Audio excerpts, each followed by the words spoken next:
have the right to barge into someone's house at night and vandalize their human rights that way? Like I said, yes, the law enforcement agencies have right to break into um, somebody or any person they correctly believe that is a suspect.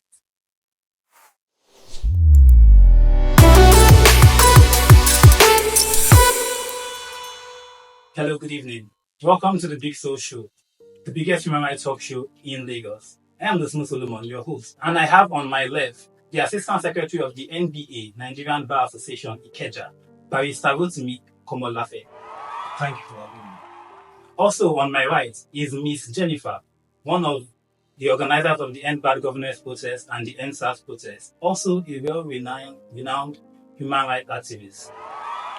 Thank you. Let's start. So this is the way this show works. Being that this will be the first episode of this show, we take our topics usually from the ACJ, the Administration Control of the Criminal Justice Act. And today we are looking at the arrest, bail, and preventive measure. We are going to be looking at a particular trending video that was posted recently by Tunde Ednor, where we saw the members of the EFCC harassing, breaking in, and violating the rights of citizens of this country somewhere in Lagos State. We will look at what the Secretary of NBA has to say about the video, and let's see what these people have done, if it is constitutional or not. So, Barrister, I'll hand the mic over to you. What's your take on the experience that we had? Okay, so from the video that I saw, most times from our own legal perspective, it's not always very conclusive because it's just a part that we saw, not the complete video. So I can't really speak to it based on it, this period of AI, very information technology, and then social media. A lot of things can be controlled, but if we can see a full picture, then I can be able to speak to it. That's a full video. I can be able to speak to it as to the rights of the person and also the rights of EFCC to break in. So a lot of people don't know that they have that power. They actually have that power. Okay, can I ask a question? Okay, let's take a scenario based on the video. So, and let's just take a wild imagination that was it. The video we saw, that was just all what we had, and that's what we're going to work with. So, do they actually have the right to barge into someone's house at night and vandalize their human rights that way? Being that these people, they are just in their house. Let's say yes, the person might have committed an offense against the EFCC, and do they have the right to actually go into that person's house and do that? Okay, so like I said, yes, the law enforcement agencies have right to break into somebody or any person they correctly believe that is a suspect. You understand? Have a reasonable suspicion. Yes, a suspect, not treasonable. That's an offense on its own. But a suspect when there is a crime that has been reported that somebody had committed, that person in question becomes a suspect. So what we don't know, a lot of Nigerians don't know, is that both the police, and it's provided for in the ABJA, Administration of Criminal Justice Act. That's what covers anything criminal in Nigeria. However, we have that of Lagos, ACGL, but it's just the same. It's not just with slight difference based on the states and then the federation. So I think Section 12 thereabout of ABJA gives the law enforcement agencies that power. So when there is a suspect, the procedure is that they will have served the suspect an invitation. So if the suspect refuses to honor that invitation, they can make an arrest. And at the point of arrest, if they are also restrained in one way or the other, for example, the suspect runs into a house or even his own house and knock and they know he's inside, they can break into the house and make the arrest. The law allows them. Yes, it allows them. So the only thing that law does not provide for is either it can be done on day or at during the day or at night. And so, for example, the suspect runs into a house or even his own house and knock and they know he's inside, they can break into the house and make the arrest. The law allows them. Yes, it allows them. So the only thing that law does not provide for is either it can be done on day or at during the day or at night. So it doesn't matter. It doesn't matter when it's done. So as long as they can prove that this person is a suspect, then they can invite that person. If the person dishonors that invitation, they can go make an arrest. And so in the process of arrest, that's where they can have issues of maybe they're breaking into the house and so. So that's basically in simple terms, that's how it works. There are a lot of complexities to this. So let's assume that the client was the suspect was not given an invitation. They have no right to use that kind of force for the arrest. Okay. My immediate answer will say to that will be yes. However, if there are also exceptions, one of the things with laws is that where there is a rule, there are always exceptions to those rules. So, like I said, my immediate answer would be yes. However, they can still go make an arrest without an invitation. Okay, you get, and there are instances where that can happen. So, for example, let's give that person is a criminal. They know he's a notorious person. You don't need to. You just go make the arrest. So I'm just citing that example. So there are always exceptions. So it depends on what we have at hand. So if we can get the clear picture and then we look through it, we can now interpret it as against what the law provides. Okay. In the past, we have seen situations where law enforcement agencies they go out to arrest these people that they probably sent an invitation to. We do not know, but we have seen clips in the past where they go about to arrest this, but then they get to the house and they start assaulting relatives to this person in the process of arrest. Is this right? Okay, that's not right. You understand? Like I said, my immediate answer will that's not right. But it's not as if I'm not supporting law enforcement agencies, but like I said, a clear picture has to be painted. Now, if those relatives attacks the law enforcement agency, then they have the right to attack back. You get to assault. So what we see in most of these clips is that we see when the law enforcement agents are reacting to whatever has happened. Sometimes I also know that because most of our law enforcement agencies they are not too trained, yes. As regards this law, we have done a lot of matters, so I know they can misbehave and do a lot of things. I know there's a place for that.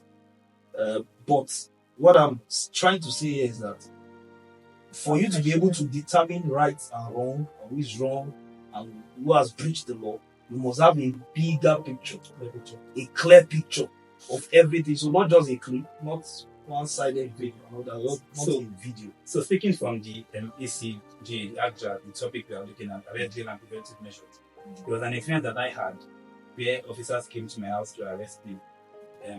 They didn't have a warrant for the arrest, and I was in my private residence inside my own house. They didn't have a warrant for the arrest. However, they said I have to follow them to the station for questioning, where I asked them for a warrant if it was an arrest, and they said they didn't have that. And I asked them for an invite letter if they are inviting to the station. They also said they did not have that. However, they said that I followed them, and if I had refused, it would look like I'm resisting arrest, and we'd all get physical and all. Yeah. So I had to follow them. But let's assume, what should I have done in that situation? Since they came without an arrest warrant or an invite letter. What I would advise is the first thing you should have done is to call your lawyer. Or you send a message to your lawyer, or you send a message or call your relative that can reach your lawyer. That's the first thing. Now, another thing is they must not have a warrant of arrest based on ACJA. You understand? So let me paint this example. So if someone petitions you to the police that you have perpetrated an offense, they can come make an arrest based on that. Now, yes, that does not make that person a criminal.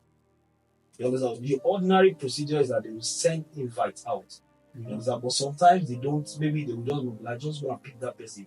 The person must have given them the information that if you send invitation to this person, he won't come.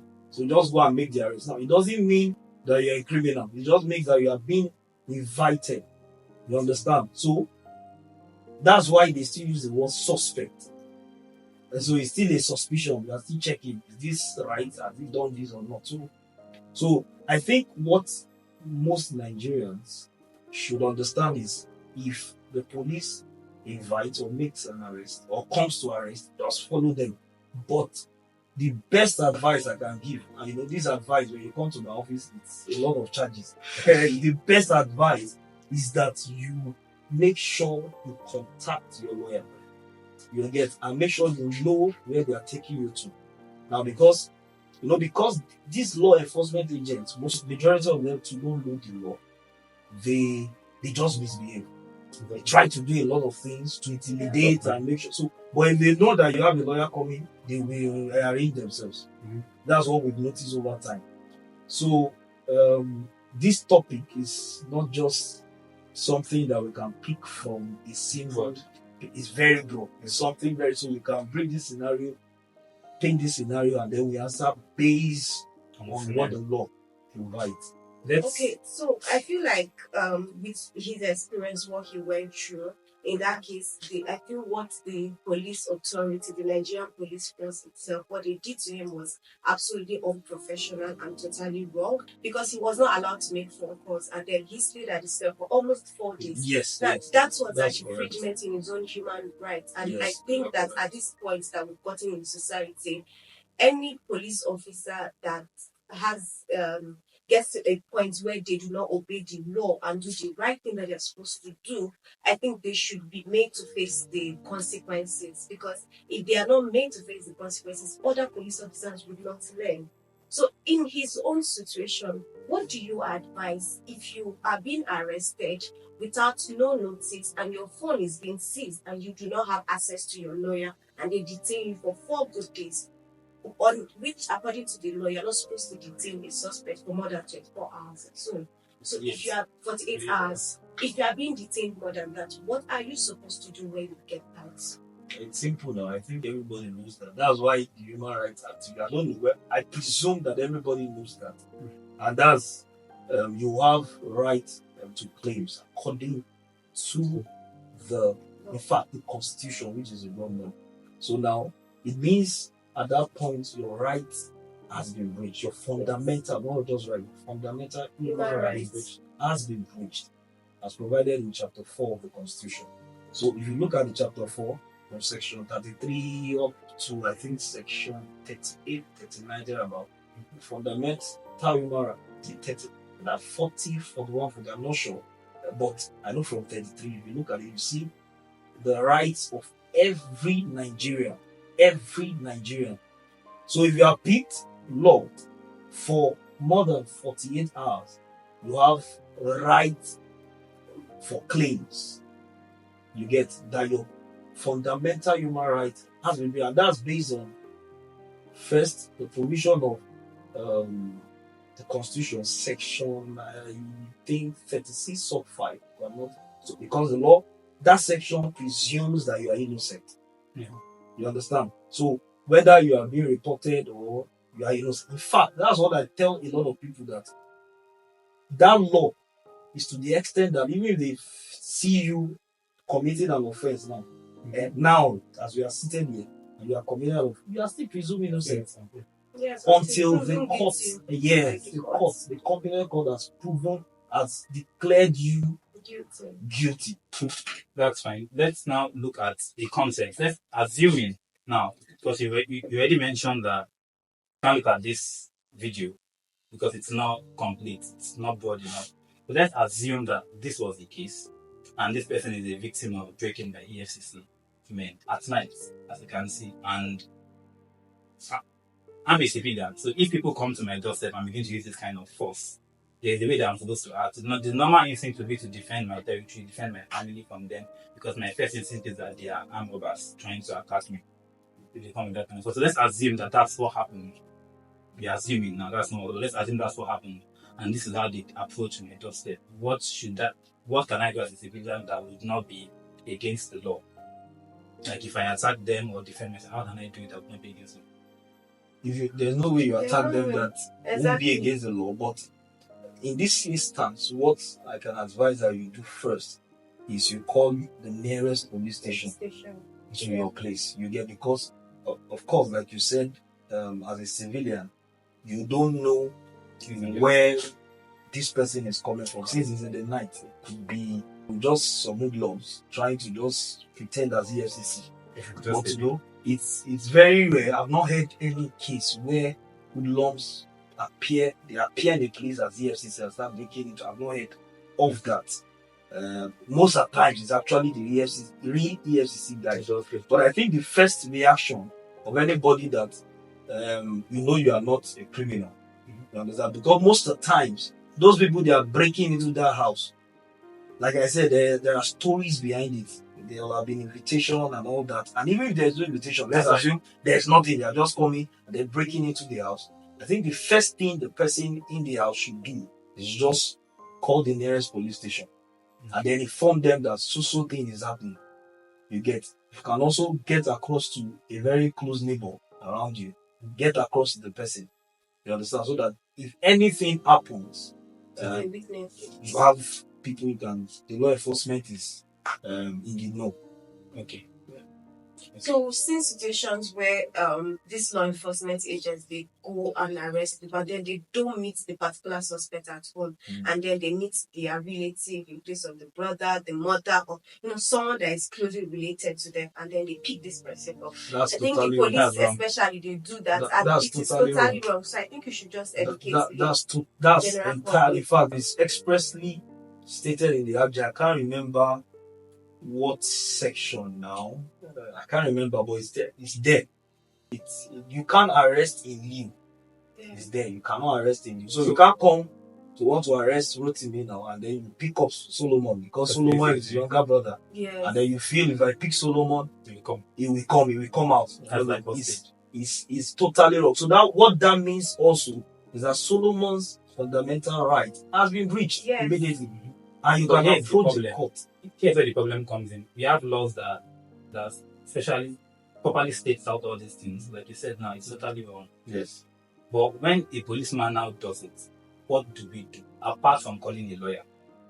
When you call your lawyer, the lawyer will tell you because there are times that you call your lawyer and they tell you it's out of town. Like the time that I had my experience, it was out of town. The lawyer can recommend. You can ask that. Can you recommend another person in town? So should the person not stand his ground and say, I'm not following you? No, it's not. It's risky. Has to go with them. It's risky. That's what I'm saying. It's very risky. Because, like I said, most of them are also not properly informed. They're not trained. They're not informed. So, you've seen instances of someone just putting, you say, stop there, park there, and then the gun goes off. You understand? So, very unfortunately, we lost a colleague too. I think around this place, some 2 years around that answer that she was pregnant. Yeah. And so just stop, boom, and it go away. So it's risky. What I will advise, you understand, is you go with them, but make sure somebody is in the know that so people had come to pick you up. So you can just ask them if they come. Okay, I'm going to the station. Where are you taking me to? You understand? And when they tell you, you just inform the person, and that's all. You know that sometimes our overzealous, happy triggered police officers do not tell us where they are taking us. That's another thing. Most times they would not. In fact, when you are asking them questions, you probably will get a slap and they get so agitated. But I've also noticed, you are correct, but I've also noticed that when you get there, they will actually allow you. They assist your phone. No, they will allow you. They usually allow you, but the problem is, will I be comfortable following them to where I don't know? No, since you know they have, law enforcement agents, You could no just problem. No problem. We've But had situations where law enforcement agents pick you up and tell you that they are taking you to the station. Meanwhile, they are taking you to the nearest ATM stand for you to go and withdraw. yes, you are And they have correct. seized all your belongings, so You you are cannot move correct. anywhere. So you're at that moment, Yeah. you're at their own at the mercy office. at that You point. are correct. You are correct. That's part of the issues we have in the country. You know, this country no balance. If you allow me, no balance at all. A lot of things are happening. And so, as much as we have, a lot of people are complaining about the politicians. There are a lot of bad eggs. The law enforcement agents too, they have a lot of bad eggs. Even amongst the youth too, claiming that they have a lot of bad eggs. So it's not balanced. But what we try to do is just try to inform people that okay, this is your right. If this happens, let's take this example, do this. If this happens, do this. If this happens, with wisdom. Because sometimes you say, it's my right, you can't pick me out and you start fighting. The gun might go off, God forbid. Yes. Can just pass to the afterlife. So that means there's nothing that actually protects the citizens of this country, like allowing them to act against law enforcement if they need to. There's no case scenario for that. There's not, You there's can't not that you can't, as long as person is wearing a uniform. Yes, you can't. You can't act. That's You can't for fight. another crime. Yes, you can't fight. But in cases where they don't show you, they don't prove to you that they are law enforcement. That's you what are I'm saying. permitted to ask. It's because you are permitted to ask. If they don't show it to you, that is now on them. You get, and that's why I've stated here that it's because they also are not educated. You get, because in civilized climes, they will even before you, in fact, it's stated in our law too, that they are to introduce themselves to you and tell you your offense. But it's simple. You understand? But because they also are not informed, majority of them too are not informed. Now they inform them too. Some don't take it. They just feel like it's the procedure. That's how we have met it. It has been like that since the days of Methuselah. That's how we operate, and so shall it forever be. So that's the challenge with that. So a lot of things are not really the jigsaws are not really working in this country. But at least our part is that we can do what we know best. We can advise that okay, this is what you have to do. This is what you have to do. There's a way to react in some certain instance. You get. So that's the best we can do. Okay, so you've heard what our beloved barrister said, and we now know what we should have done in a situation like this and what we ought not to do. So try your possible best not to act out of line. And I think we've come to the end of this show today. And I would want to encourage people to join the human rights activist movement. Just gather yourselves together. Let us all stand for human rights. Let us also not act out of line.